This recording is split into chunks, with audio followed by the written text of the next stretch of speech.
desperté gritando. Tenía la garganta seca, el pecho ardiendo y la sensación de haber estado corriendo durante horas, aunque estaba tirado en mi cama. No recordaba el sueño completo, solo algunos fragmentos. Manos ensangrentadas, un rostro infantil deformándose frente a mí, un ruido parecido a un trueno o a algo rompiéndose dentro del cielo.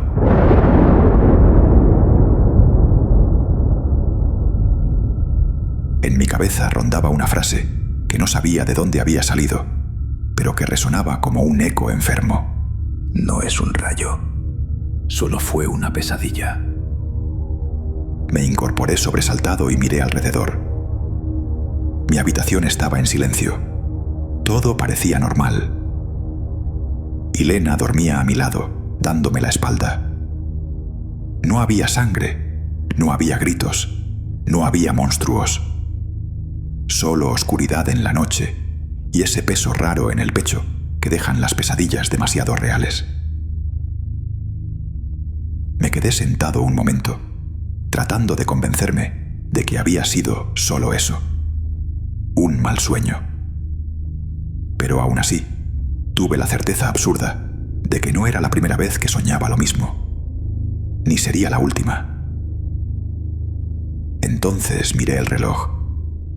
Eran casi las 3 de la madrugada, y aún con ese pensamiento rondándome la cabeza, intenté dormir, hasta que, poco a poco, logré quedarme dormido. Amaneció gris y lúgubre. Un halo sombrío se cernía sobre el pueblo como una mortaja. La atmósfera, densa y casi funeraria, me hizo presentir que no sería un día cualquiera, aunque jamás, ni en mis peores presagios, imaginé que alcanzaría semejante grado de rareza y desvarío. Cuando pensé que sería una jornada distinta, me refería a esos días apagados en los que el sol parece incapaz de entibiar la piel. El ánimo se marchita sin motivo y una melancolía sorda se instala en el pecho, dejándonos únicamente el deseo de permanecer tendidos en la cama, inmóviles, como si el mundo pesara demasiado. Y en efecto, al menos al comienzo, todo parecía encaminado a seguir ese libreto de domingo lento y sin gracia. Pero algo, la naturaleza, la vida, el destino, Dios, el demonio, o lo que sea que se entretenga volteando el mundo cuando a nadie le conviene, nos tenía preparada una sacudida. Una de esas que parten el día en dos y hacen que lo de antes parezca un recuerdo ajeno. Lo que vino después no fue un simple contratiempo ni una mala racha. Fue una sorpresa amarga, cruel, de esas que uno no olvida jamás y que ojalá nunca le hubieran tocado a nadie. En fin, me levanté cerca de las 8. Era domingo y madrugar no tenía ningún sentido. Caminé con calma hasta la ventana, todavía con el cuerpo pesado de sueño, y corrí las cortinas esperando que me golpeara esa luz de mañana que te obliga a entrecerrar los ojos. Pero no. Afuera no había ni rastro de claridad, solo un techo de nubarrones espesos, grises como ceniza, apretados unos contra otros, cubriéndolo todo como si quisieran sofocar al cielo. Años atrás, habría jurado que esas nubes anunciaban tormenta, que en cualquier momento el viento iba a levantar polvo y la lluvia iba a caer con furia. Pero después de 40 años viviendo aquí, uno aprende a distinguir los caprichos del clima. Y supe, con esa certeza amarga que dan los días repetidos, que no llovería. No iba a caer ni una gota. Sería simplemente uno de esos domingos sin sol, sin brillo, sin alegría. Un día entero de nubes bajas y una lugubridad pegada a la piel. Le resté importancia al cielo y me fui a la cocina a prepararme un café. Total, Era domingo y yo no pensaba hacer gran cosa. Quedarme frente al televisor, holgazanear sin culpa y quizá, si me daba el humor, abrir algún libro mientras me servía un buen brandy para matar la tarde.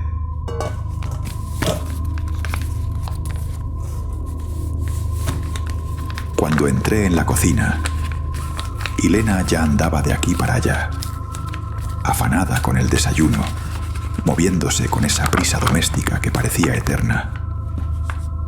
Abría alacenas, golpeaba platos sin querer, revolvía ollas y dejaba que el olor a pan tostado y café recalentado se mezclara con su mal humor de siempre. ¿Podrías darme una taza de café? Dije, dejando caer el cuerpo en la silla junto a la mesita, como si el sueño todavía me colgara de los hombros. Sírvetelo tú mismo. ¿Acaso no te das cuenta de que estoy ocupada? Bufó Ilena, sin molestarse en ocultar el fastidio. Al menos podrías ayudar en algo aquí en esta casa, que yo sola no puedo hacer todo. Aquí vamos otra vez. Bla, bla, bla. Además, podrías haberte levantado más temprano y acompañar a tu hija al partido. Vamos, mujer, tú siempre de mal humor. ¿Cuándo vas a cambiar? ¿Y cómo quieres que esté? Todo lo hago yo y tú jamás colaboras. Estoy cansada de esta vida. Bien decía mi madre. Madre mía, ¿pero qué tiene que ver tu madre en todo esto? Mejor sola. Pero algún día esto cambiará. Como dije, al menos podrías haber acompañado a tu hija. Ilena siempre tenía algo que reprocharme. Lo mismo cuando me levantaba que cuando me acostaba. Que la lavadora se había descompuesto. Que las puertas pedían a gritos una mano de pintura. Que Harry se había peleado otra vez con algún muchachito en la escuela. Que Dani no hacía las tareas. Que yo nunca estaba presente. Que pasaba más tiempo con la televisión que con mis hijos. Que dejara de beber. Que no fuera tan holgazán. Era como si llevara una lista invisible en la cabeza y cada día tachara un reclamo solo para agregar 2 más. Ese domingo, el motivo era el partido de Marlene. Mi hija mayor ya tenía 15 años. No era una niña indefensa. Podía ir a jugar fútbol sin que su padre tuviera que hacer de guardián. Como si el mundo se fuera a caer a pedazos por dejarla sola un par de horas. Lo que menos necesito hoy es ver a un montón de mujeres corriendo detrás de una pelota y pateándose sin sentido. Repliqué, sin ganas de discutir y con el mal humor recién estrenado. Pero bien que te sientas a ver los partidos por la tele. Ahí sí que no te pierdes uno. ¿Acaso no te das cuenta de que tu hija es más importante que esos tontos partidos que miras por la tele? Es diferente. Me defendí, sirviéndome una taza de café amarga. Me gustaba así, fuerte, cargado, como para despejar la cabeza a golpes. Esos son profesionales. Saben lo que hacen. Ilena me sostuvo la mirada con el ceño fruncido durante un segundo, como si todavía esperara que yo cediera o me sintiera culpable. Yo fingí que no me importaba. Y claro, como siempre, todo lo que digo no es importante para ti. Y es como que me demostraras que nunca te hemos importado y que somos una carga. Entonces resopló con molestia, negó con la cabeza y regresó a sus quehaceres, golpeando un cajón al cerrarlo y moviéndose por la cocina como si cada paso le pesara. Cuando me dio la espalda, alcé la vista un instante y la observé con esa mezcla rara de costumbre y distancia que nace en los matrimonios gastados. Ilena, con sus 35 años, era una mujer baja y robusta, de brazos firmes, espalda ancha y gesto endurecido por el tiempo. El ceño fruncido parecía haberse quedado pegado a su rostro desde hacía años, como si el mundo le debiera algo y jamás se lo hubiera pagado. No se parecía en nada a la muchachita risueña con la que me casé hacía 17 años, apenas después de cumplir los 18. Aquella que todavía tenía brillo en los ojos y hablaba de la vida como si todo fuese posible. Después de apurar mi taza de café, negro, fuerte, de esos que te despiertan a la fuerza, fui a darme una ducha. A ver, vamos a levantarnos el ánimo.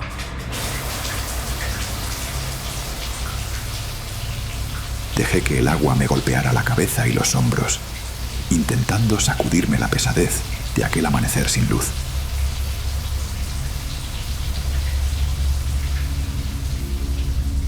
Cuando salí, aún con el vapor pegado a la piel y secándome el cabello con la toalla, el desayuno ya estaba servido, como si Ilena hubiera querido dejar claro que en esa casa todo seguía su ritmo, conmigo o sin mí. Hoy comerás solo. Tengo cosas más importantes que hacer que escucharte masticar. Me dijo Ilena, sin mirarme siquiera, y con ese tono seco que parecía venirle de nacimiento. Harry y Dani se fueron a casa de Brenda a jugar con sus primos. Por fin algo de paz. Contesté, más por costumbre que por verdadera esperanza, porque ya conocía de memoria lo que venía. Ilena se encogió apenas de hombros, como si la conversación le estorbara. Me sirvió el desayuno y desapareció por la casa, sin decir a dónde iba, como si el simple hecho de seguir allí, a mi lado, le pesara demasiado. Si no la conociera de tantos años, hace tiempo habría pensado que tenía un amante, no por señales claras, sino por esa distancia fría que se nos había instalado encima. Conmigo no tenía más que reproches, silencios y mal humor.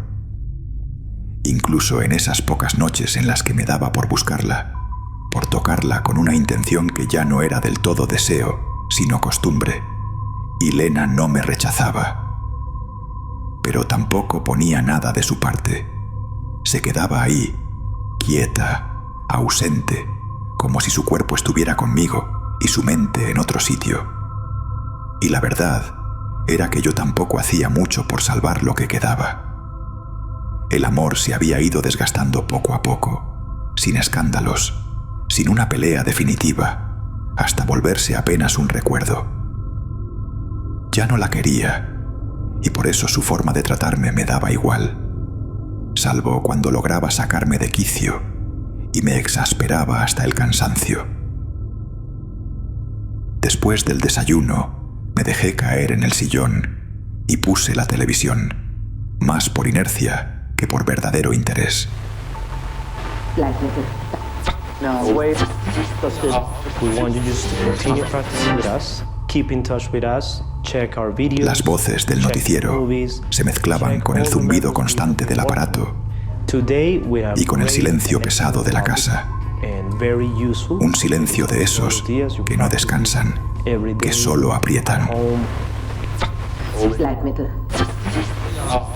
No, wait. Cambié de canal un par de veces, sin encontrar nada, hasta que terminé quedándome mirando cualquier cosa, con la mente ida. Poco más tarde, Ilena bajó por las escaleras. Llevaba ese atuendo sobrio que parecía hecho para la tristeza. Ropa oscura, sin un solo detalle alegre, como si fuera a un entierro en lugar de a misa. Se acomodó el bolso con gesto automático, evitó mirarme y pasó junto a mí con esa prisa fría que tenía últimamente. Iba para la iglesia. Mándale mis saludos a San Pedro, querida. Solté con ironía, sin apartar la vista de la pantalla. Que te diviertas. Ilena se detuvo un segundo, con la mano ya en el picaporte. Giró la cabeza apenas y me clavó una mirada furibunda, de esas que no necesitan palabras para doler. Yo había ido a la iglesia un par de veces, lo suficiente para saber que pocas cosas en este mundo podían resultar tan aburridas como la casa de Dios. Bancas de madera, cantos apagados, sermones interminables y ese olor a incienso y sudor viejo que se quedaba pegado en la ropa. Para mí, era más un castigo que un consuelo. Deberías hacer ejercicio, dijo al fin. Luego abrió la puerta y salió, dejando tras de sí ese silencio espeso que parecía crecer en cada rincón de la casa. Cuando cerró la puerta tras de sí, me acerqué a la ventana y me quedé mirando cómo se alejaba. Fue un gesto extraño en mí, casi involuntario, porque hacía años que no la veía marcharse. Solo lo hacía antes, en aquellos tiempos en que todavía me importaba de verdad, cuando el simple hecho de verla cruzar la calle me dejaba una sensación tibia en el pecho, y me quedaba allí, siguiéndola con la mirada, como si pudiera retenerla un poco más. Afuera, el día seguía gris, casi oscuro, como si el sol se hubiera rendido desde temprano. Los nubarrones negros avanzaban lentos en lo alto, pesados y silenciosos, y una brisa fría, sombría, hacía temblar las hojas de los arbustos y las flores del pequeño jardín que Ilena se empeñaba en cuidar, aunque la vida se le estuviera apagando por dentro. Ilena, con la falda hasta la rodilla, la chaqueta gris y el bolso colgándole del hombro, seguro con una Biblia dentro, estaba de pie frente a la casa vecina. Esperaba a Madeline, la esposa del vecino, para marcharse juntas a la iglesia. Desde mi ventana la vi quieta, recta, con ese gesto serio que parecía no abandonarla nunca, mientras de vez en cuando miraba hacia la calle, impaciente, como si el tiempo también fuera otro de sus enemigos. Entonces supe por qué me había asomado a la ventana, y por extraño que parezca, no sentí culpa alguna. Lo hice para echarle un vistazo a la joven y atractiva esposa de mi vecino. Esa sí que era una mujer. Tenía una belleza fresca, de esas que llaman la atención sin esfuerzo, con el cabello bien arreglado y una forma de caminar que hacía que cualquiera se quedara mirando. Me quedé un momento observándola, con esa mezcla de admiración y amargura que aparece cuando uno recuerda lo que tuvo y lo que dejó perder. Con una esposa así, pensé, yo habría sido el hombre más feliz del mundo, aunque, siendo justos, Ilena tampoco tenía nada que envidiarle cuando era joven. El problema no era solo el tiempo, era todo lo que se nos había ido muriendo por dentro. Al cabo de unos segundos, el encanto se me desinfló. Pensé que, dentro de 10 años, mi vecina probablemente estaría igual de cansada y desmejorada que Ilena, con el rostro endurecido por la rutina y el ceño fruncido por preocupaciones que aún no conocía. Aún así, me quedé ahí, apoyado en la ventana, mirando hacia afuera, como si algo en el aire me mantuviera atento, inquieto, como si aquel día estuviera a punto de romperse de una vez por todas. Fue entonces cuando sucedió.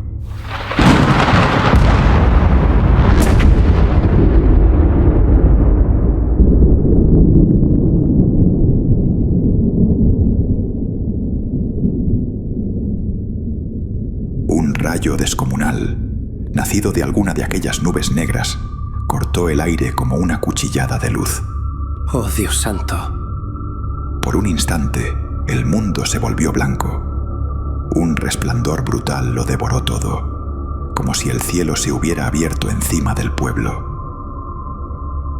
El estruendo llegó después, atrasado apenas un suspiro, pero con una fuerza que no se parecía a nada. No fue un trueno normal, fue un retumbo salvaje, como si 1 millar de tambores hubieran estallado al mismo tiempo dentro de mi pecho.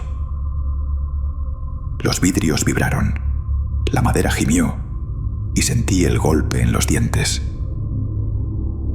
No sé dónde cayó, pero tuvo que ser cerca.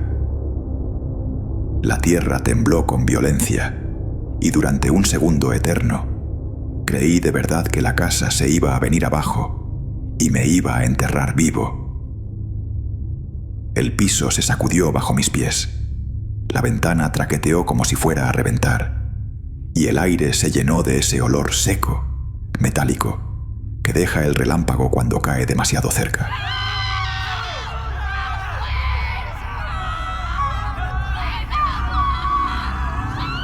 Afuera empezaron los gritos. Voces desesperadas, llantos, carreras. Una confusión que se extendió como fuego en pasto seco. Yo no reaccioné como un hombre valiente, ni como el padre que debía ser. Lo único que hice fue lanzarme al suelo, temblando, con la cabeza entre las piernas, pegado a la alfombra como un animal asustado.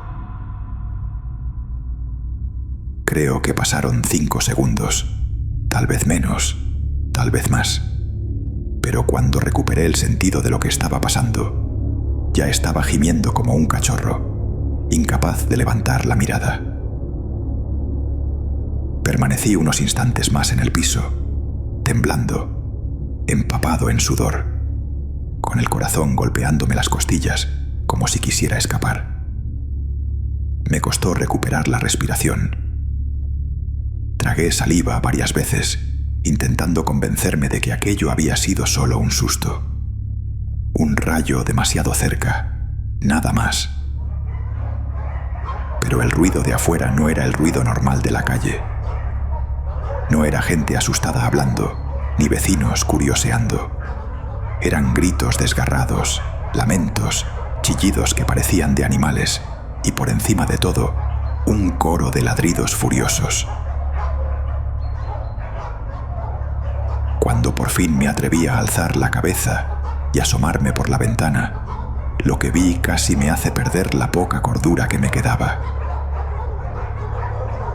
El estómago se me volvió hielo. Sentí que las piernas se me aflojaban y por poco me fui hacia atrás. Una jauría de perros, de todos los tamaños y colores, había rodeado a Ilena y a Madeleine.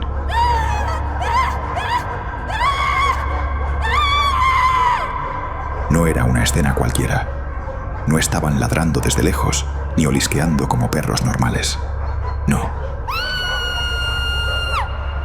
Tenían el lomo erizado, la espuma colgándoles del hocico, los ojos encendidos de rabia, y se movían en círculos cerrados, como si entendieran perfectamente lo que estaban haciendo.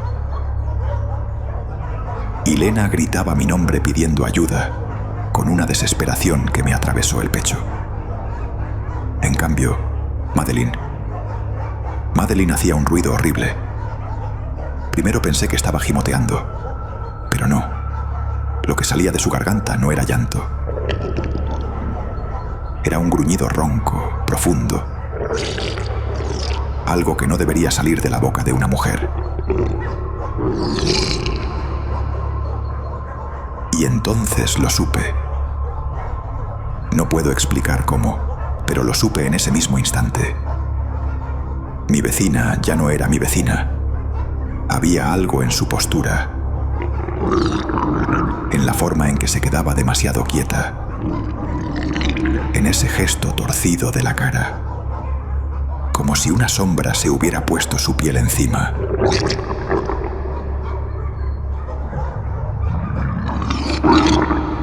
No era Madeleine. Era otra cosa. Algo distinto. Algo que miraba como un animal y respiraba como un demonio.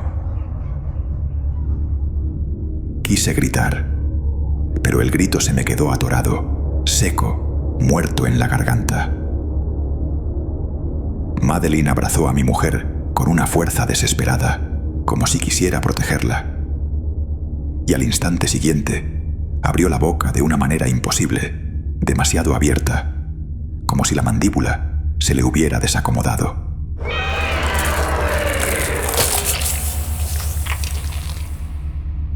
Le hundió los dientes en la garganta. Ilena lanzó un gemido ahogado y sus manos se agitaron en el aire, buscando algo a lo que aferrarse. En ese mismo segundo, los perros se abalanzaron también, uno tras otro, como una ola oscura y rabiosa. Yo miré con los ojos desorbitados, incapaz de apartar la vista. Vi a la mujer de mi vecino y a más de una docena de perros romper a mi esposa en pedazos, mordiéndola, jalando carne, sacudiéndola como si fuera un muñeco viejo. como si Elena no fuera una persona, sino un trapo sucio al que todos quisieran despedazar. Me quedé helado, sin aliento, vacío, tan completamente paralizado que ni siquiera podía mover un dedo. Sentía el corazón golpeándome por dentro, pero el resto de mi cuerpo parecía no responder. ¿Qué demonios había pasado? ¿Qué demonios estaba pasando? Mientras mi mente hervía, atrapada en un torbellino de ideas absurdas y otras no tanto, mis ojos no dejaban de saltar de un horror a otro, buscando desesperadamente alguna explicación. Fue entonces cuando vi movimiento en la casa contigua a la de mi vecino. Bernard, un joven al que yo apenas conocía de vista, trepaba por la pared como si el miedo le hubiera dado fuerzas de sobra. Sus manos se aferraban a cualquier saliente, sus pies raspaban la fachada, y en cuestión de segundos ya estaba arriba, en el techo, con la agilidad de un gato desesperado. Por un instante pensé que buscaba refugio, que iba a esconderse, que estaba escapando de algo. Pero no. Se quedó de pie en el borde, mirando hacia abajo con una calma vacía, inquietante, como si la calle ya no fuera una calle, como si no hubiera concreto, ni muerte, ni peligro, sino el agua tranquila de una piscina lista para recibirlo. Y entonces se lanzó. ¡Dios santo! No gritó, no dudó, no intentó frenar la caída. Solo cayó. El golpe fue seco, brutal, acompañado por un chasquido nauseabundo de carne aplastada y huesos reventados. Su cuerpo quedó desparramado sobre el pavimento, torcido de una forma imposible. Y no hubo dudas. Se había suicidado. En la casa contigua a la de Madeleine, don Jesús abrió la puerta de golpe. Era un hombre rechoncho, de esos que parecen vivir cansados, más cerca de los 50 que de los 40, con la camisa medio abierta y el rostro desencajado por el miedo. Apenas pisó el porche. Empezó a gritar con desesperación, como si el aire mismo pudiera tragarse a su hija. ¡Sofía! ¡Sofía! El nombre salió varias veces de su boca, cada vez más alto, más roto. Aquí estoy, papi, respondió la niña. La vi ponerse de pie detrás de unos rosales, pequeña y quieta, como si hubiera estado escondida jugando. Por un segundo, aquella escena pareció casi normal. Casi. Gracias a Dios, suspiró don Jesús, y se llevó una mano al pecho como si el corazón se le fuera a salir.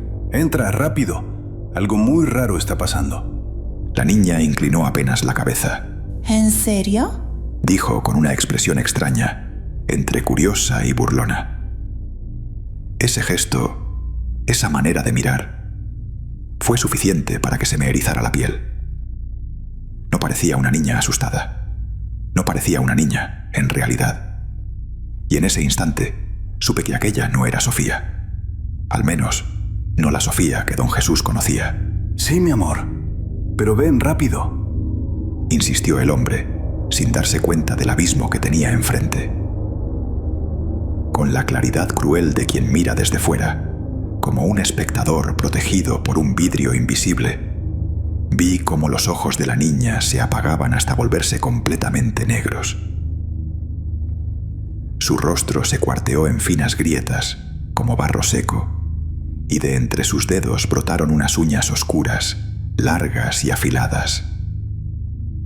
Sus dientes también cambiaron, se alargaron, ennegrecieron y asomaron en una sonrisa imposible que no tenía nada de infantil. Luego se movió.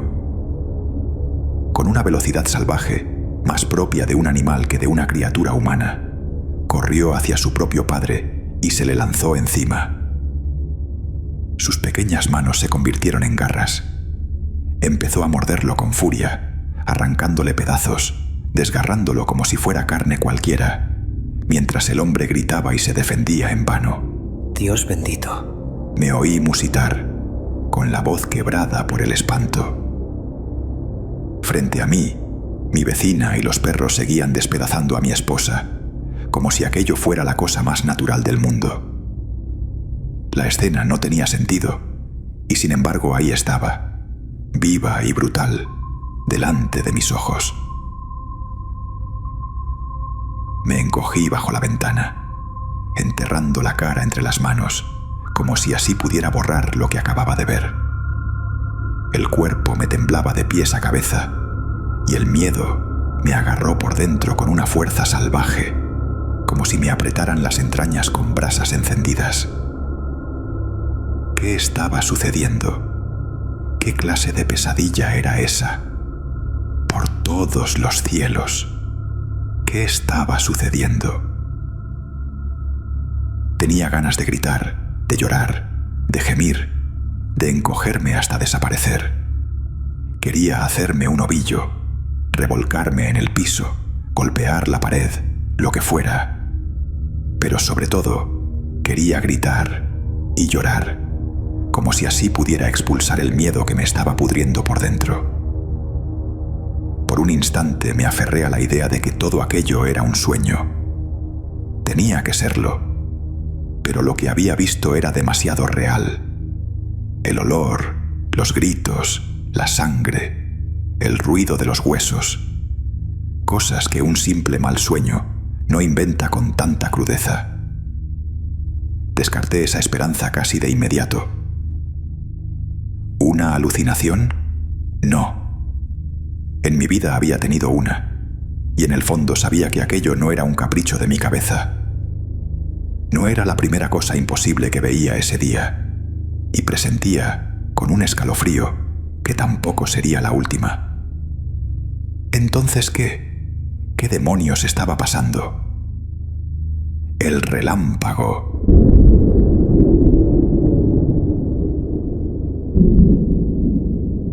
La idea me golpeó de repente, desordenada, como si alguien me la hubiera arrojado a la cara.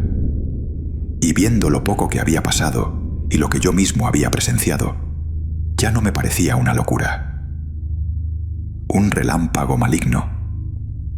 En otro momento me habría reído de mi propia ocurrencia, pero no pude. El miedo me tenía agarrado por dentro y además, después de todo, no sonaba tan absurdo. Aquel relámpago, el temblor, la luz que lo había cubierto todo, el estruendo que me había sacudido el pecho, algo de eso, o todo junto, había hecho pedazos la cabeza de la gente. Sí, eso tenía que ser. Un golpe en la mente, un quiebre, una especie de locura que se había regado como una enfermedad. Pero no solo eso, porque las uñas y los dientes no le crecen a uno de la nada. La hija de don Jesús no solo se había puesto violenta, había cambiado, se había transformado en algo horrible, algo que no era humano. Y si eso era posible, entonces cualquier cosa era posible. Oh, mis hijos. Era increíble que hasta ese momento no hubiera pensado en ellos. Con todo lo que estaba viendo, con la sangre, los gritos y el horror sucediéndose frente a mi ventana, mi mente había quedado tan atrapada en el espanto que ni siquiera recordé lo más importante. Marlene, en su partido de fútbol, y Harry y Danny, en casa de mi cuñada. En ese instante sentí un golpe seco en el pecho, como si alguien me hubiera hundido un puño en el corazón. Tenía que ir por ellos. Tenía que hacerlo ya. Me aferré a la idea de que estuvieran bien, de que no los hubiera tocado aquella locura, de que en algún rincón del pueblo aún quedara algo de normalidad. Pero incluso si los encontraba sanos y salvos, ¿qué les diría después? ¿Cómo se le explica a un hijo que su madre fue asesinada y devorada por la vecina y por una jauría de perros rabiosos? No. Eso no importaba todavía. Ni siquiera podía permitirme pensarlo. Primero debía encontrarlos. Primero debía ponerlos a salvo. Lo demás sería problema del futuro. Si es que existía un futuro después de aquel día. Así que lo decidí. Primero Marlene, al norte. Luego Harry y Danny, al oeste. Cielos, por favor, que estén bien. Trémulo, me puse de pie y me deslicé con el sigilo de un ladrón hasta mi habitación en el segundo piso. Cada paso me costaba, como si las piernas no fueran mías, como si el miedo me las hubiera vuelto de trapo. Subí las escaleras pegado a la pared, conteniendo la respiración, tratando de no hacer crujir la madera. Mientras ascendía, los sonidos de la calle me llegaban como un infierno a puertas abiertas. Perros gruñendo, ladrando y desgarrando algo con una rabia ciega. Personas gimoteando, suplicando ayuda, llamando nombres al aire. Gritos agudos, llantos rotos, maldiciones y exclamaciones sin sentido. Y por encima de todo ese caos, alcancé a oír el zumbido desesperado del motor de un automóvil. Un chirrido largo de llantas sobre el pavimento, un derrape violento y, finalmente, el golpe seco de metal contra piedra, como si alguien se hubiera estrellado a toda velocidad contra un muro. ¡Oh, santo cielo!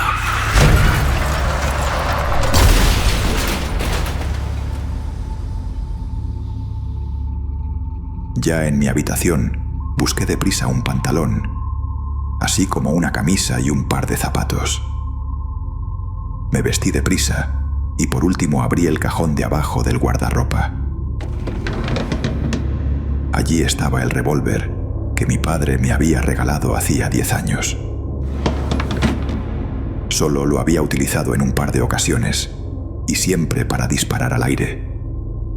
No estaba seguro de para qué me podría servir ese día, pero intuí conveniente llevármelo. Bajé sigiloso y me escurrí hasta la cochera. Presioné el botón para que la compuerta empezara a alzarse. Y mientras ésta se alzaba, me metí en el auto, guardé el revólver en la guantera y puse el motor en marcha.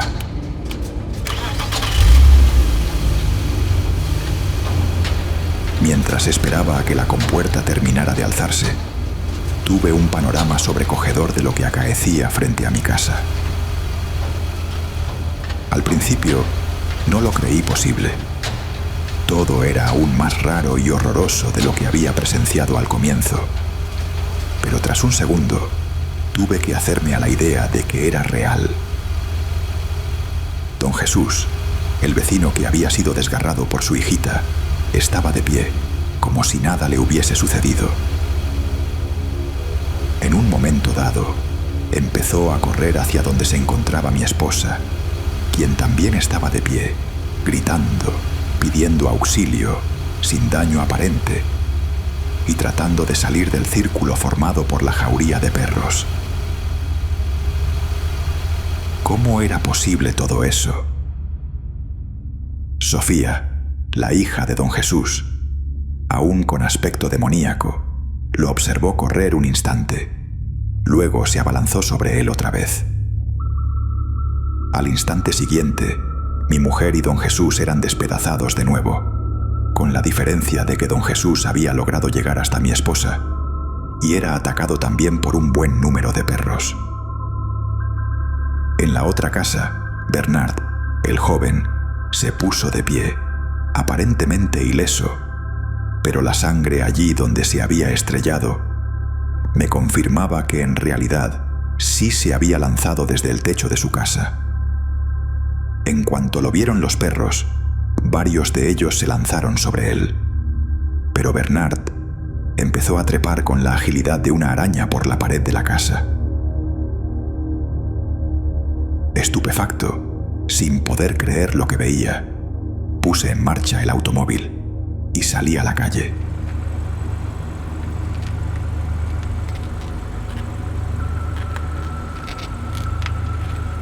Si por un instante pensé en prestar socorro a mi esposa y a don Jesús, cambié de idea cuando Sofía y unos perros miraron mi coche con ojos febriles y hambrientos. Corrieron hacia el coche en el momento en que yo pisé el acelerador a fondo y salí pitando de allí.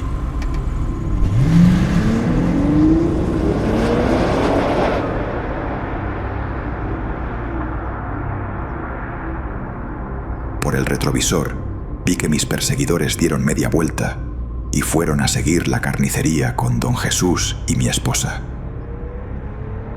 Al fondo, vi la silueta de Bernard estrellarse nuevamente contra el cemento de la carretera.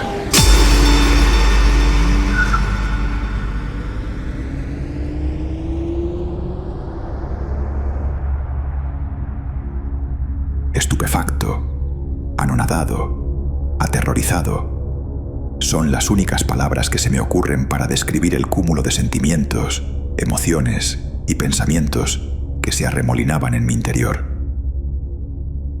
Que unos perros y mi vecina atacaran a mi esposa, que una niña sufriera una monstruosa metamorfosis y que un joven se lanzara del techo de su vivienda, desafiaban con creces las leyes de lo que yo creía normalidad, pero que tras unos pocos minutos esas mismas personas que yo vi ser asesinadas se levantasen como si nada hubiese sucedido, para luego ser atacadas de nuevo, y que el individuo que se suicidó se pusiese de pie para suicidarse de nuevo. Eso era algo que no recuerdo haber visto siquiera en películas.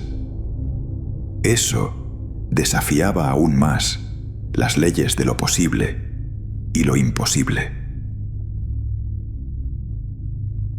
Desafortunadamente, no tuve demasiado tiempo para cuestionarme sobre algo a lo que evidentemente no le iba a encontrar una explicación lógica.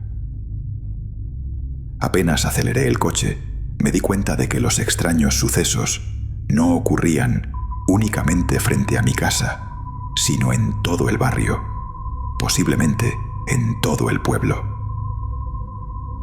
Apenas había avanzado una manzana cuando vi una escena que me dejó el estómago hecho un nudo.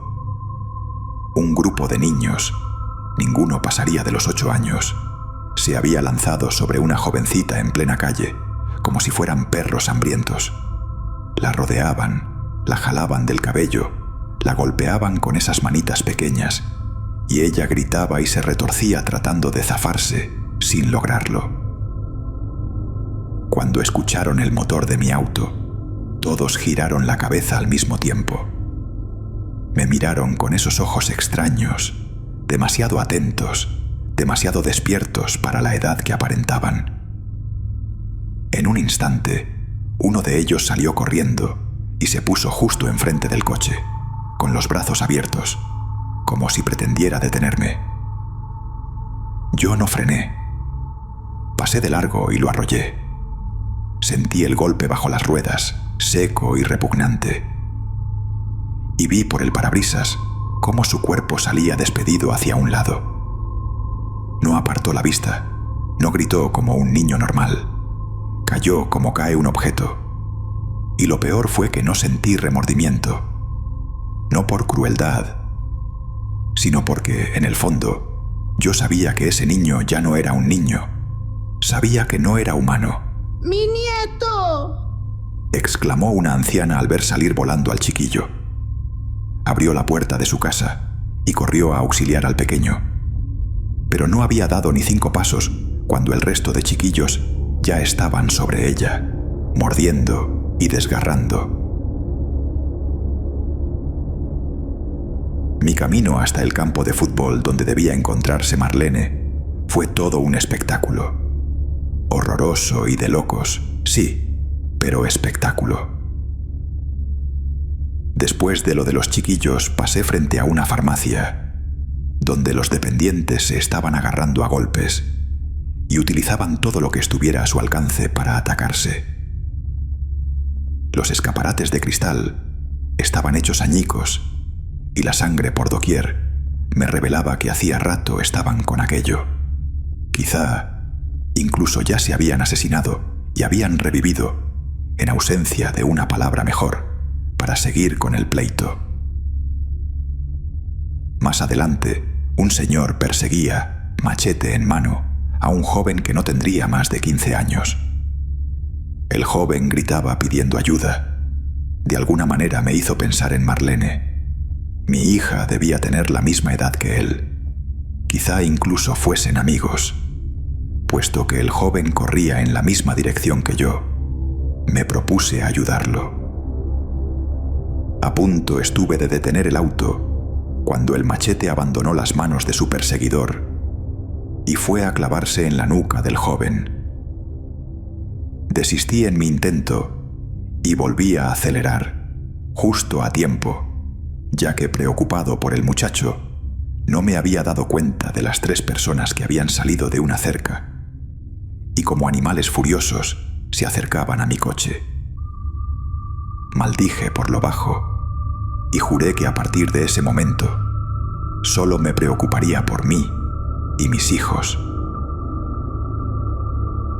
Todo a mi alrededor era una locura absoluta. No había lugar donde posar la vista sin que viera una escena escalofriante y extraordinaria. Parecía que todos los perros se habían convertido en bestias asesinas.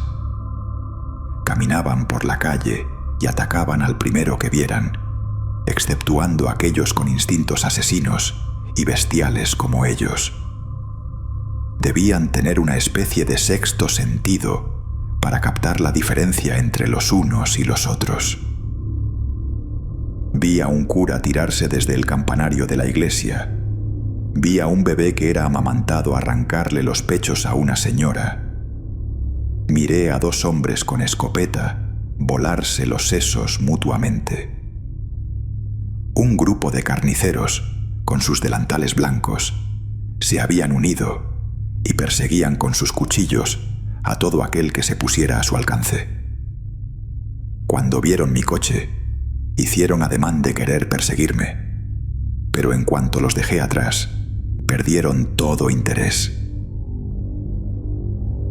Después de lo que me pareció una eternidad enferma, torcida, como si el tiempo se hubiera estirado solo para castigarme, llegué por fin al campo de fútbol, donde debía estar Marlene.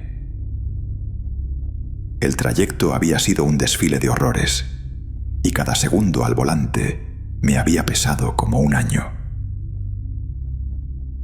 Apenas vi el terreno abierto y las gradas, sentí un alivio breve, tan débil que casi me dio rabia. Frené de golpe y busqué dónde dejar el auto sin llamar la atención. Lo metí bajo la sombra de una ceiba enorme, frondosa, de esas que parecen más viejas que el pueblo mismo.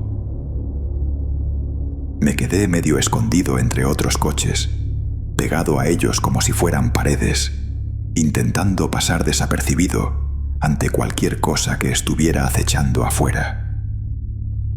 No sabía exactamente qué me esperaba dentro del campo, pero después de todo lo que había visto, lo único que tenía claro era esto: no podía permitirme cometer un solo error. El campo de fútbol era rodeado por una malla de 2 metros de alto y a ambos costados. Al otro lado de la malla tenía unas pocas gradas de madera para que la gente pudiera sentarse y disfrutar del deporte. Lo que vi me produjo un súbito alivio y sin pensarlo me encontré dando gracias a Dios. 2 equipos de mujeres se encontraban jugando y alrededor, en ambos graderíos, unas 100 personas las observaban con marcado silencio.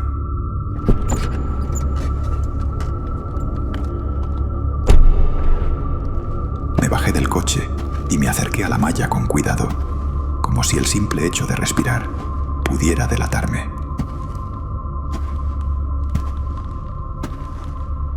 Me quedé a unos pasos, pegado al alambre, observando. Tardé apenas un instante en distinguir a Marlene entre las demás. Su forma de correr, el cabello recogido, esa manera suya de lanzar el cuerpo hacia el balón, como si nada más importara. El pecho se me apretó y sentí un alivio tan grande que casi me mareo. Verla ahí, viva, entera, sin miedo. Fue como asomarme por un segundo a un mundo normal. Pero esa paz no me duró. Busqué con la vista la puerta de acceso al recinto. Ya estaba a punto de rodear la malla para entrar, cuando una voz, a mis espaldas, me frenó en seco. Por su bien, le aconsejo que no intente entrar ahí, dijo la voz. Me sobresalté y giré el cuello con violencia. Creí que era un loco más, o peor, uno de esos que se lanzaban a morder y matar con los ojos vacíos. Pero no. Era un hombre de más o menos mi edad. Estaba sentado en una de las raíces gruesas de la ceiba, junto al tronco, como quien lleva mucho rato esperando. Su ropa estaba sucia, el rostro cansado, y los ojos eran los de alguien que había visto demasiado. ¿A qué se refiere? Pregunté, sin ocultar la desconfianza. El hombre hizo el intento de sonreír, pero la expresión se le quedó a medias, como si el gesto le doliera. Siéntese un momento y ya verá. No puedo, respondí, apretando los dientes. Tengo que ir por mi hija. Su madre está muerta. Tiene que saberlo. El hombre alzó las cejas con una mueca extraña. ¿Asesinada por algún loco o por un animal? Preguntó, casi con burla, como si esas opciones fueran una broma amarga. Algo así. Dije, sin apartar la mano del bolsillo donde llevaba el revólver. El sujeto sonrió con amargura, una sonrisa breve y vieja. No está muerta. Hoy he visto morir a muchísima gente, y al rato vuelven, como si la muerte aquí no terminara de hacer su trabajo. Algunos vuelven a morir una y otra vez. Tragó saliva, y su mirada se perdió un segundo en el campo. A mí me mató mi esposa. Me destrozó como si yo fuera un desconocido. Pero cuando desperté, cuando volví, la maté yo a ella. Era la única forma de escapar. Así que después de eso, me fui antes de que regresara para matarme otra vez. ¿En serio? Me oí decir, y sin querer retrocedí un par de pasos. Pero no tema. Se apresuró a decir, levantando las manos en señal de calma. No soy de los perturbados que solo piensan en matar. Si lo fuera, hace rato ya me habría echado encima de usted. En eso tenía razón, pero aún así no me relajé. La mayoría sufrió algún tipo de trastorno. Siguió, con voz baja. Algo le reventó la cabeza, o el alma, si cree en esas cosas. Solo unos pocos, como usted y yo, nos libramos por azar. Pero a juzgar por cómo están las cosas, tal vez sea mejor estar muerto que seguir vivo. ¿No lo cree? No supe qué contestar.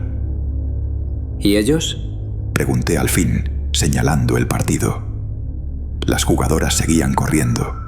La gente en las gradas observaba en silencio, como si estuvieran hipnotizados. El hombre no apartó los ojos del campo. Espere y verá. Fue todo lo que dijo. Me quedé observando el partido, con la vista clavada en el campo, pero sin darle por completo la espalda al hombre que seguía sentado en la raíz de la ceiba. El ambiente, hasta ese momento, era inquietantemente normal. El balón rodaba, los botines levantaban polvo, y las jugadoras corrían con el rostro serio, concentradas, como si no existiera un infierno desatado a pocos metros de allí. En un momento dado, el equipo donde jugaba Marlene armó un contragolpe rápido y limpio. 2 pases, una carrera por la banda, un centro tenso, y el balón terminó adentro. Gol. La reacción fue inmediata. Marlene y sus compañeras corrieron a abrazarse, saltando y gritando de alegría. En las gradas, parte de la afición estalló en aplausos y vitoreos. Durante un par de segundos, vi a mi hija sonreír, abierta y feliz, y esa imagen me atravesó como una puñalada dulce. Quise creer, aunque fuera por un instante, que todo podía salvarse. Pero la alegría no duró nada.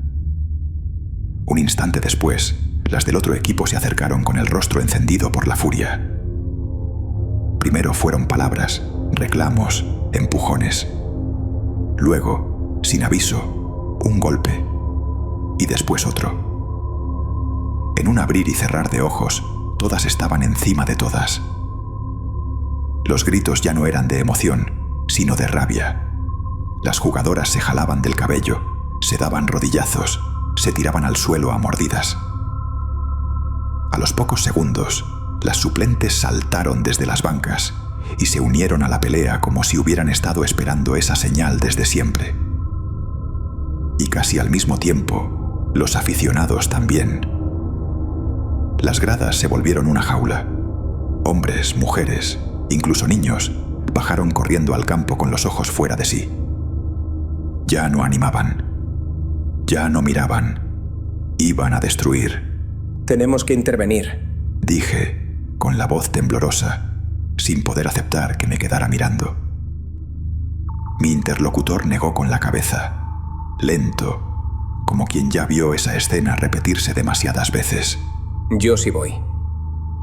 Corrí hacia la malla con la intención de saltarla, y al tocar el alambre, una sacudida brutal me atravesó el brazo.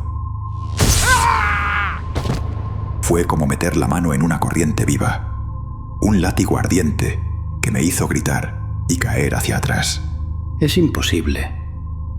¿Cree que yo no lo he intentado? Nada ni nadie puede entrar ahí. Pero no se preocupe. Solo se matarán entre ellos como animales rabiosos. Y cuando quede uno, o ninguno, de alguna manera se pondrán de pie. Señaló hacia el campo, sin sorpresa, como si describiera un partido cualquiera. Los aficionados volverán a las gradas. Las muchachas volverán a jugar. Y cuando uno de los equipos anote otro gol, todo empezará otra vez. ¿Qué? Me oí decir, helado.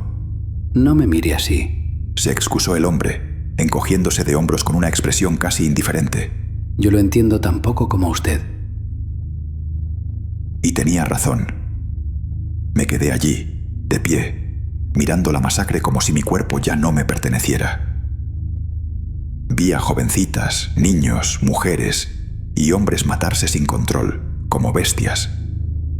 Vi a mi propia hija hundir los dientes en la yugular de una chica rubia, mientras otra, una morena con garras negras, le abría el pecho y el vientre a zarpazos. Muchos empezaron a cambiar, a retorcerse, a deformarse, igual que Sofía, la hija de Don Jesús.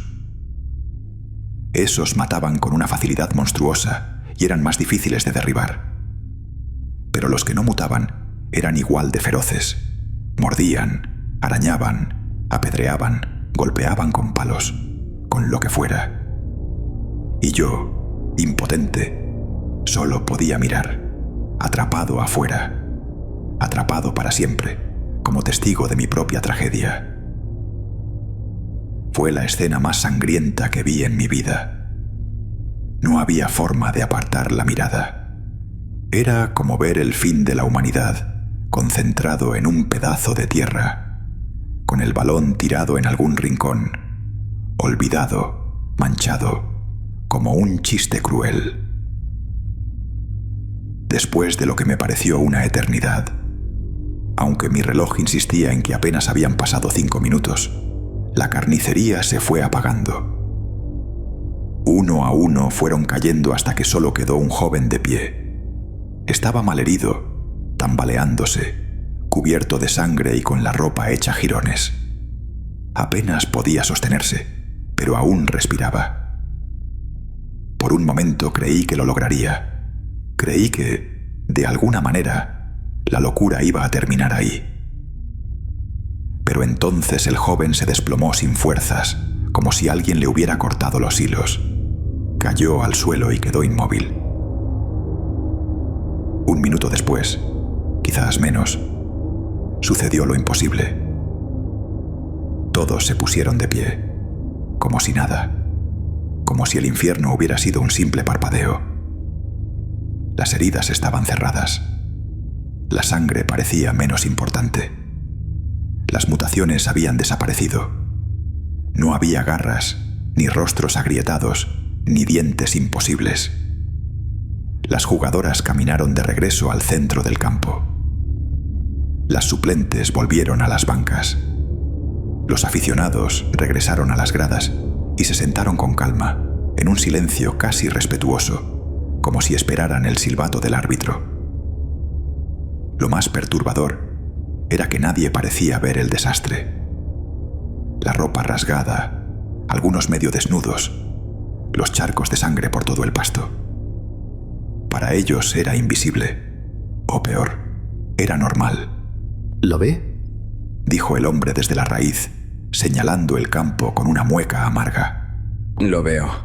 Respondí yo, con la voz hecha ceniza.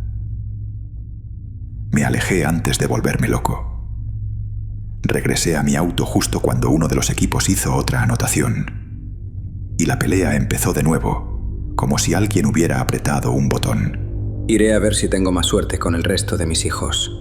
Dije, a modo de despedida, sin mirarlo siquiera. La necesitará, respondió el hombre. Arranqué el coche y me alejé de allí, con las manos temblándome sobre el volante y la garganta apretada, como si me hubiera tragado una piedra. Tenía ganas de llorar, tirarme de los pelos, maldecir a lo que fuera o a quien quiera que hubiera causado todo aquel desenfreno, pero la vorágine de acontecimientos que acaecían a mi alrededor no me lo permitían. Todo alrededor era caos, muerte, destrucción, peleas encarnizadas, sucesos horrorosos y extraordinarios. Si me detenía, si perdía la concentración, si utilizaba un minuto en lamentarme y me olvidaba de mi entorno, era muy probable que al instante siguiente estuviera muerto.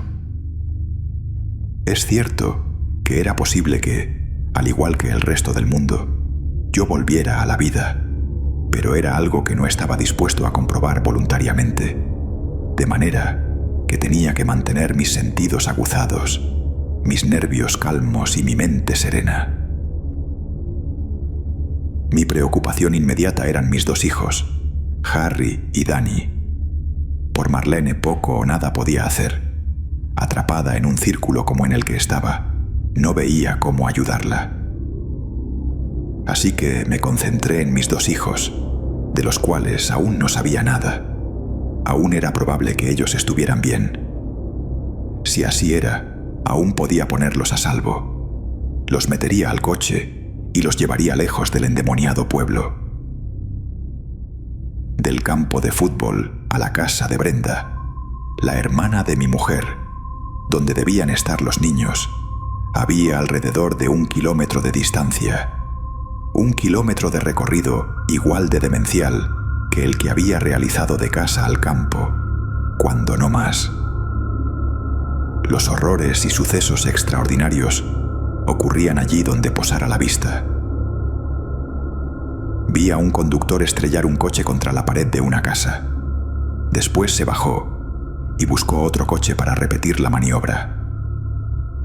Me llamaba poderosamente la atención que la gente reviviera y las heridas sanaran, y que, sin embargo, lo material sí sufriera cambios permanentes. Coches estrellados, muros caídos, verjas rotas, techos y paredes derrumbadas. Todo permanecía igual, y mucha de aquella gente no parecía darse cuenta. Pero había muchos que sí, aquellos que, como yo, no habían sufrido ningún tipo de trastorno, al menos no del tipo psicópata y suicida como el de la mayoría. Me llevó mucho más tiempo del imaginado llegar a casa de mi cuñada. Un auto por aquí, por allá, un camión, escombros por este lado, jaurías de perros rabiosos por este otro, hicieron que me detuviera y buscara calles alternas para llegar a mi destino. Grupos de personas de aspectos demoníacos, con garrotes, machetes, patas de muebles o cualquier cosa que sirviera para hacer daño, intentaron atacarme en 3 ocasiones. La primera vez me les escurrí por una calle lateral. La segunda, Caminé en reversa una manzana hasta doblar en una esquina, mientras la tercera vez tuve que acelerar a fondo para abrirme paso a través de ellos. Golpeaban ferozmente el coche, aun cuando tenían las ruedas encima. Escapé de ellos por un pelo, con los vidrios rotos y abolladuras por doquier. Poco antes de llegar a casa de mi cuñada, me crucé con un grupo de policías.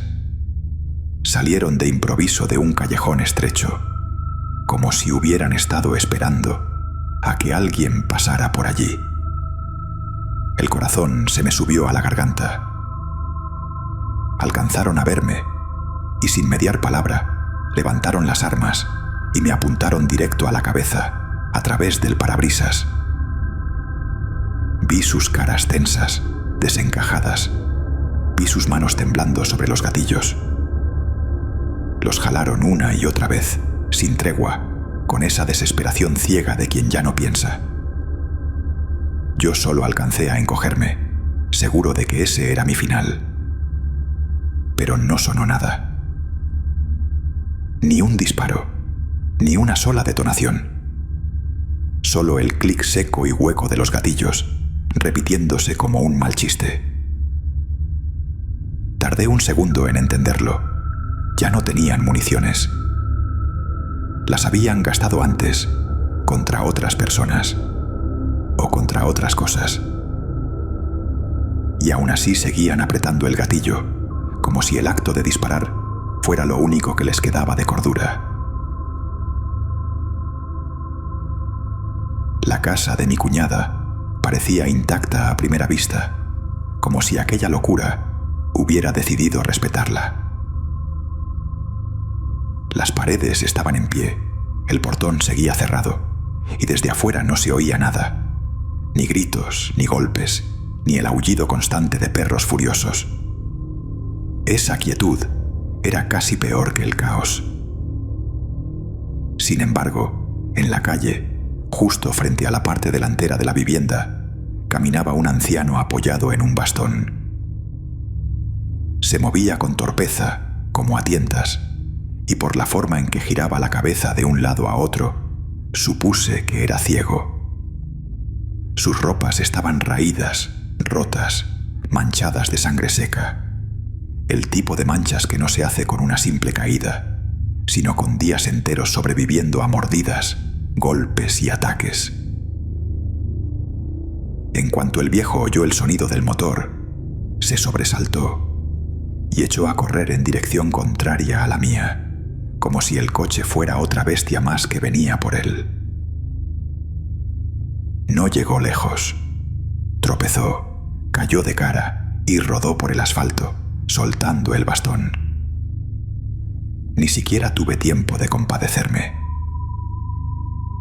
De no sé dónde apareció una señora de mediana edad, con el pelo desordenado y el rostro completamente desencajado.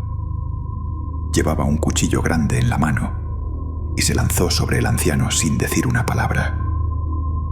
Comenzó a cortar, a rebanar, a abrirlo con una frialdad espantosa, como si estuviera trabajando carne en una cocina. Lo que vi después me revolvió el estómago. Le arrancó el corazón y se lo llevó a la boca. Le dio una mordida como si fuera una fruta.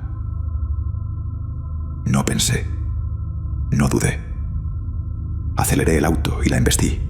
Una vez, dos. Las ruedas pasaron sobre su cuerpo y sentí el golpe seco bajo el chasis. Aún así, retrocedí y la atropellé otra vez. Y otra, hasta convencerme, hasta obligarme a creer que estaba bien muerta. Después me aparqué frente al portón de la casa de Brenda. Me metí el revólver dentro del pantalón y bajé para tocar el timbre, no sin antes cerciorarme de que no había peligro por allí cerca. Llamé cerca de medio minuto sin obtener respuesta, y viendo que no me quedaba otra alternativa, encendí el auto nuevamente, lo subí a la acera y lo pegué al muro. El ciego y la señora del cuchillo habían vuelto a la vida.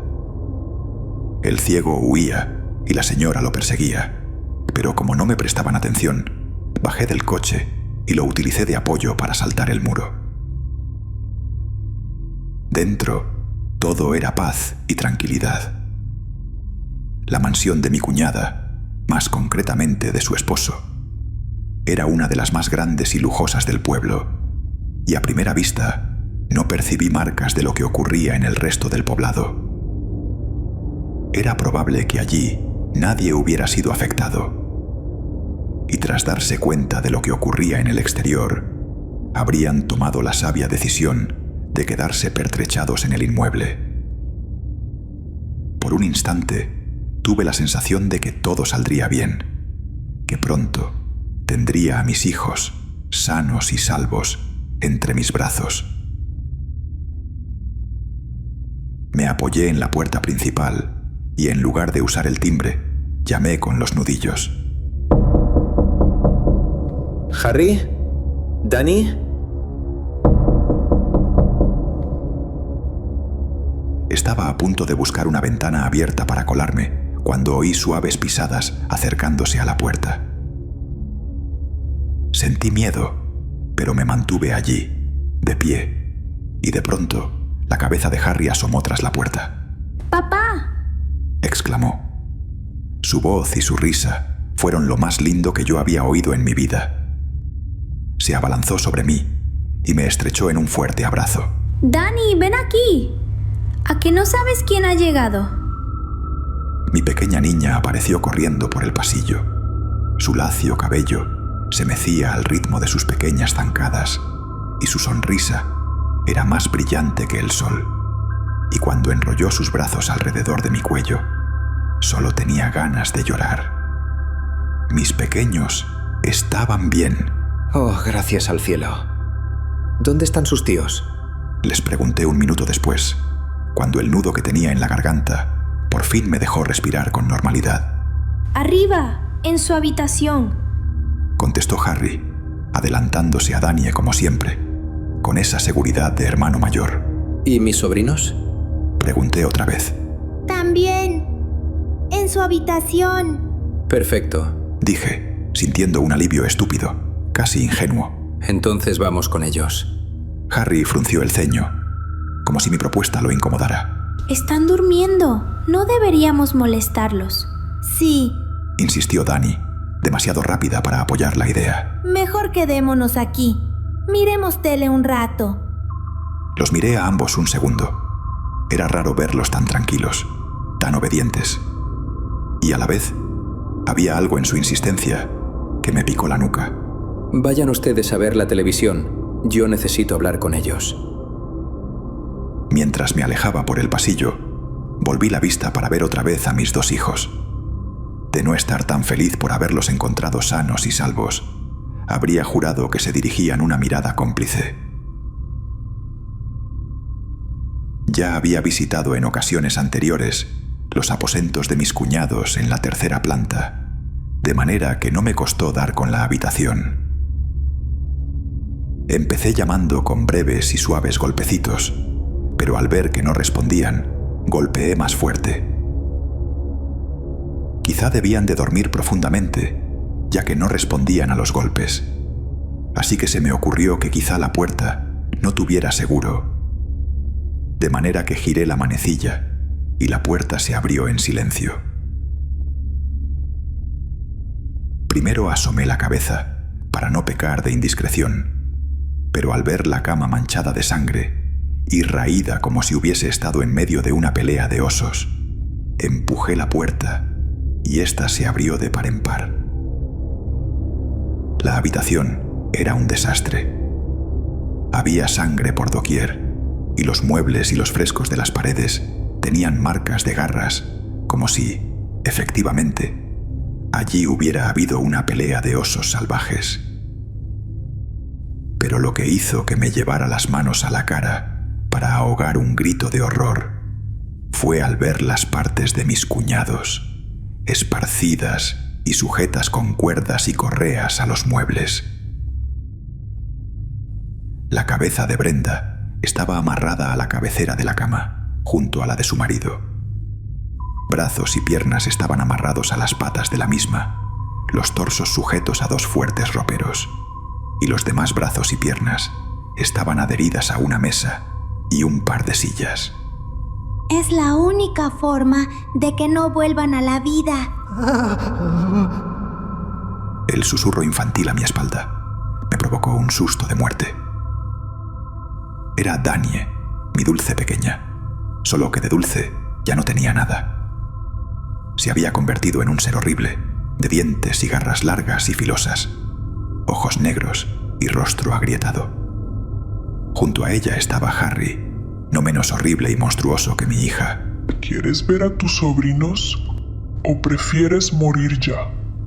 La sonrisa burlona y perturbada de Harry era ancha, y sus dientes largos y filosos formaban 2 hileras amarillas y sanguinolentas que presagiaban la muerte.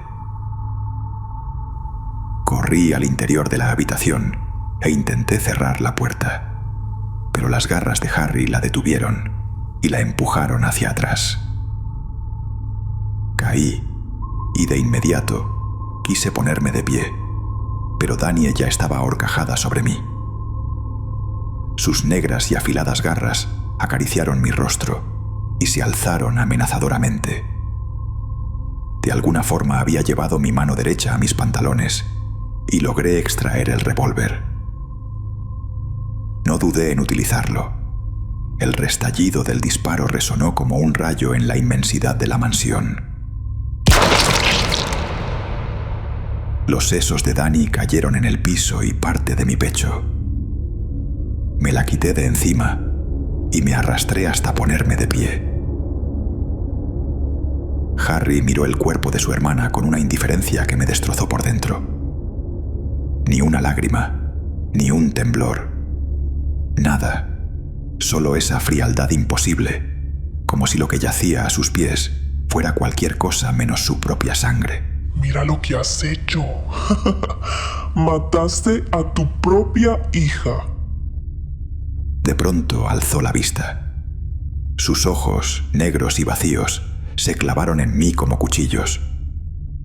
Mostró los dientes, esos dientes largos y amarillentos manchados de sangre, y se lanzó hacia mí con un brinco salvaje.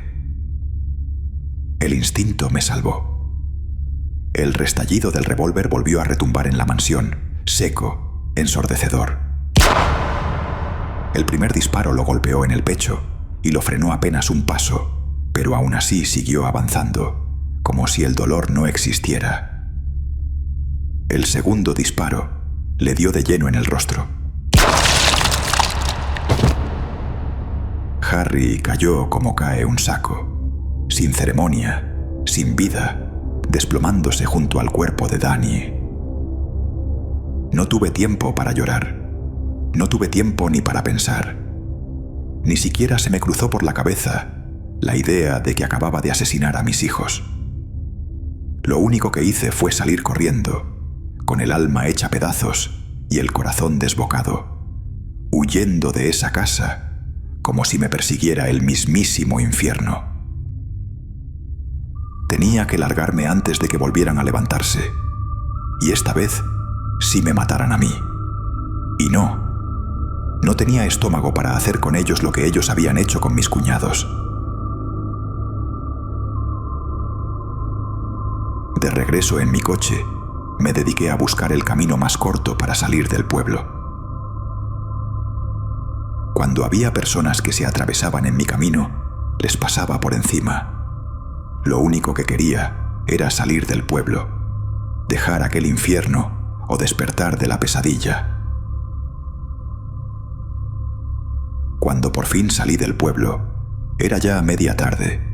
Lo supe por mi reloj, ya que el cielo seguía tan gris como en la mañana. A unos 100 metros de la última casa del pueblo, vi un montón de vehículos aparcados y un sinnúmero de personas. Todas parecían normales. Me congratulé por encontrar un grupo así. Aparqué a unos 50 metros de ellos, bajé del coche y empecé a hacer el resto del camino a pie. Había allí bomberos, policías, miembros del ejército, prensa, radio, televisión y un grupo de personas con aspecto de científicos que apuntaban aparatos de extrañas formas al pueblo. Lo más raro de todo es que nadie se había dignado dirigirme la mirada, como si yo no estuviera casi frente a sus narices. Hola. Me sentí como un tonto al no recibir respuesta, pero aún así seguí caminando, acercándome con la intención de mezclarme entre ellos, de sentir, aunque fuera por un segundo, que no estaba solo. Di un par de pasos más, y entonces lo sentí. Algo me detuvo. No fue un empujón ni una mano. Fue como chocar contra una pared. Algo sólido, duro e infranqueable. Invisible pero real. Di un paso hacia un lado, luego hacia el otro, buscando un hueco, una entrada, cualquier señal de que aquello tenía sentido. Pero el muro invisible seguía ahí, extendiéndose sin fin. Retrocedí, tomé impulso y corrí de frente con todas mis fuerzas. Reboté. El golpe me sacó el aire y caí de espaldas sobre la tierra, aturdido, mirando al cielo gris como si me hubiera traicionado. Nadie se había dado cuenta. Nadie me miró. Nadie preguntó si estaba bien. Era como si yo no existiera. Ellos hablaban entre sí, gritaban órdenes, tomaban fotos, grababan videos, se llevaban las manos a la boca, exclamaban horrorizados. Pero nada tenía que ver conmigo. Yo era un fantasma golpeando una pared que solo yo podía sentir. Fue entonces cuando escuché un fragmento de conversación justo a unos metros. Dios bendito. Todo el pueblo ha desaparecido, dijo una voz, con un tono que mezclaba incredulidad y miedo. Pero, ¿cómo es posible que se produjera un agujero así, justo donde estaba el pueblo? Respondió otro, casi tartamudeando. Esto es espantoso, contestó alguien más, seco, como si ni siquiera se atreviera a pensar. No me ven, concluí en voz baja, con un frío que me subió desde el estómago. Lo único que ven es un enorme agujero. Y entonces lo vi yo también, no mirando hacia el pueblo, sino en el monitor de la camioneta de una cadena de televisión. En la pantalla aparecía un agujero descomunal, de dimensiones imposibles, abriéndose donde antes había estado mi hogar. Allí, donde antes había existido un pueblo, ya no había nada. El rayo que escuché en la mañana, el que hizo temblar el pueblo entero como si la tierra se partiera, el que lo inundó todo de una luz cegadora, brutal, capaz de borrar el mundo por un segundo, ese mismo que me había hecho tirarme al suelo, temblando, llorando como un niño. Era eso. No había otra explicación. Aquel rayo lo había desatado todo. La locura, las transformaciones, la violencia sin sentido. Esa muerte que no terminaba de ser muerte y esa vida que regresaba como una burla. Quise engañarme pensando que había alguna salida, que todo tendría una razón, pero ya no pude. Ya lo había visto con mis propios ojos. El pueblo no estaba, no para ellos. Para los de afuera, mi casa, mis calles, mi vida, eran solo un agujero enorme en la tierra. Así que lo único que quedaba era aceptar la verdad más horrible. Tal vez estábamos muertos. O tal vez estábamos atrapados en un lugar que no era este mundo, separados por un muro invisible, condenados a repetir el horror una y otra vez. Atrapados en otra dimensión. Después de eso, ya nada me sorprendía. Ni la demencia que se había apoderado de la gente, ni el hecho de que volvieran a levantarse después de morir, como si el rayo hubiera roto las reglas más básicas de la realidad. Me resigné. Di media vuelta y empecé a caminar hacia el pueblo. Pero no avancé ni 20 pasos cuando sentí algo distinto.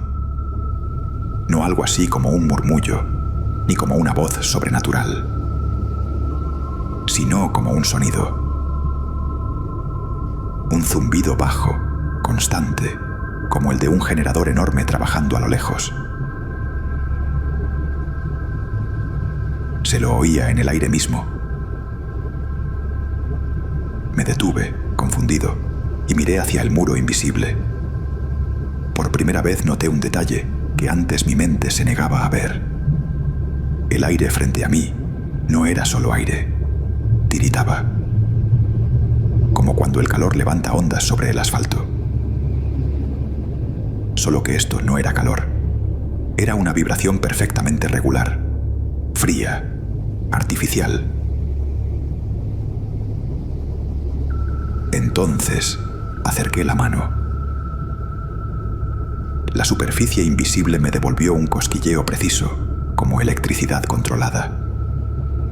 Y de repente, sobre ese mismo lugar, apareció un parpadeo. Líneas finas de luz, casi transparentes, formando un patrón geométrico que se encendía y apagaba, como si alguien estuviera calibrando una pantalla.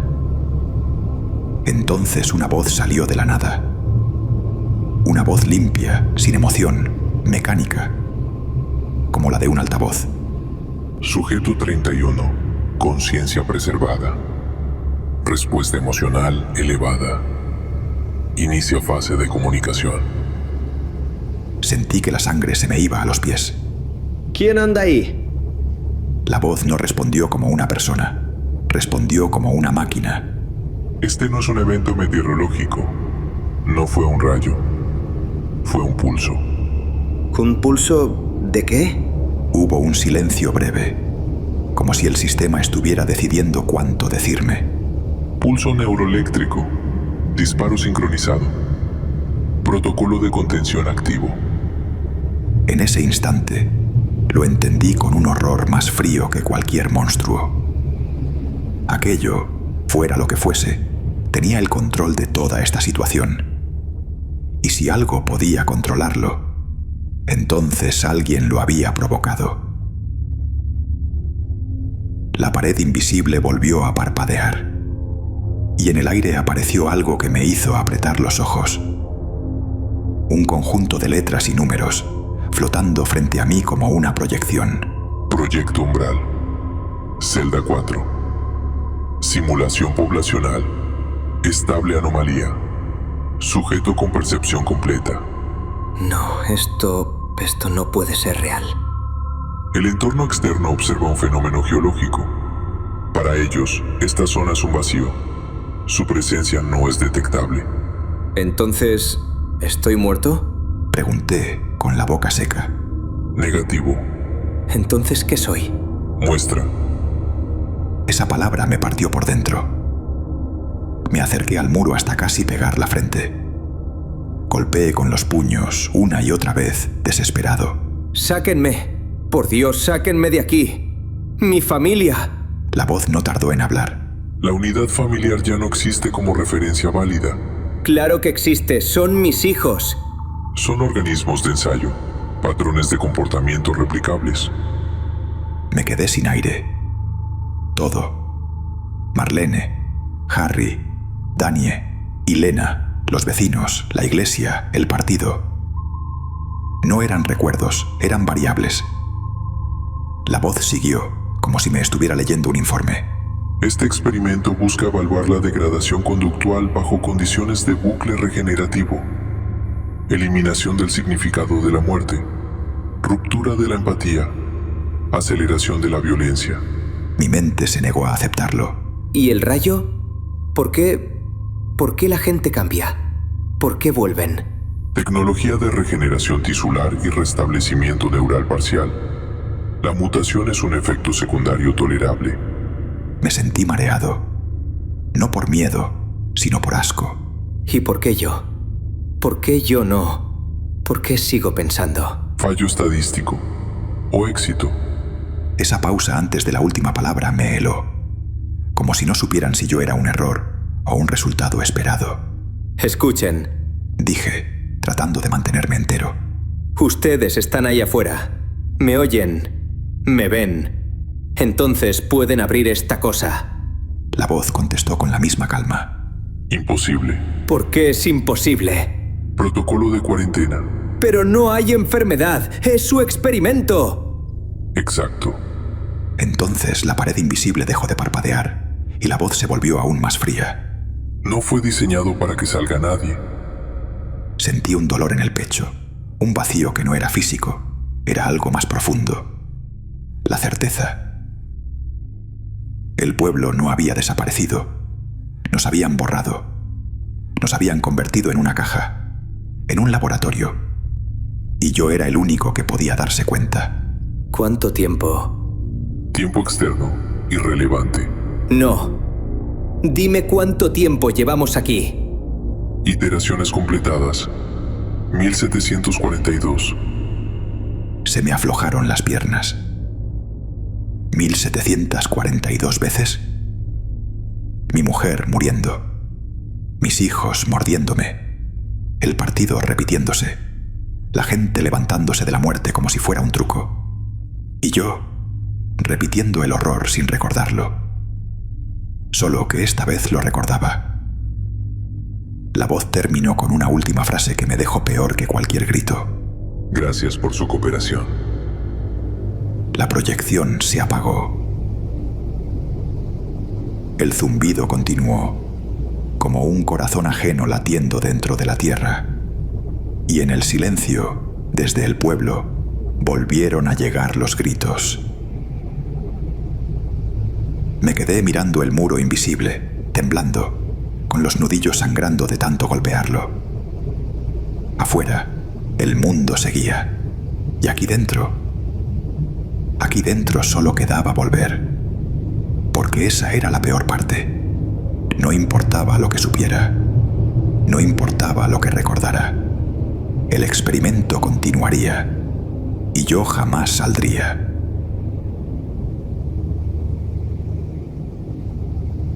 Di media vuelta y caminé hacia el pueblo, no con resignación, sino con la certeza más aterradora de todas.